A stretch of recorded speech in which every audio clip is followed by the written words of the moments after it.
a child life specialist traditionally is in a pediatric hospital setting. At Care Dimensions, we do work very closely with our pediatric team and with our census of pediatric patients receiving hospice services. And we also work with the children of adult patients who are on service with Care Dimensions. So we're really there to be an extra layer of support and to guide families through how to help their children cope when there's somebody in their life who's at end of life or who has died. When we work with the family, generally we always start off by touching base with a parent or a guardian so that we can really get a good understanding of what the family's concerns are and how the child has been coping so far.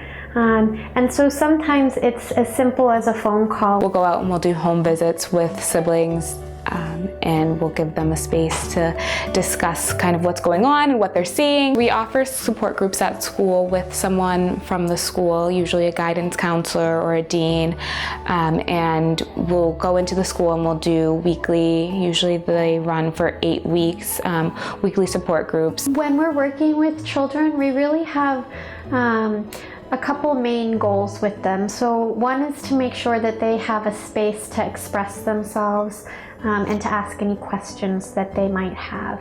And so one of the ways we do that is through any kinds of expressive feelings activities. We'll do different activities to maintain memories and give kids tangible items to hold on to. One of the activities we do frequently is to decorate 2 little small stones, and this might be an activity that we do with a family when the patient is still living and they're at end of life. We'll invite the child to decorate 1 stone that they keep for themselves and 1 stone that they give to the person who is dying, and they can write a message, they can draw a picture of something that reminds them of each other. We'll read books that gives them an opportunity to explore their feelings and talk about feelings. So sometimes I feel mad, sometimes I feel happy, and kind of explaining that there's so many different emotions and sometimes you feel more than one emotion. We really help families figure out what feels right for their child. We know that all families are different,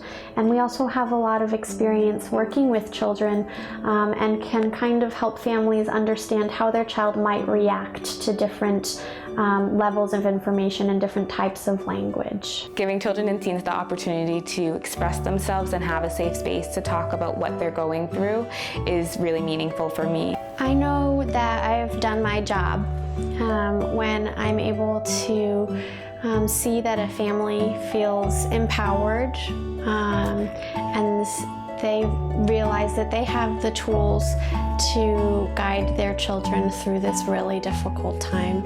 For me, it's not that every day there has to be kind of a big wave of what I do, but sometimes it's just like a little stone that can make a big ripple.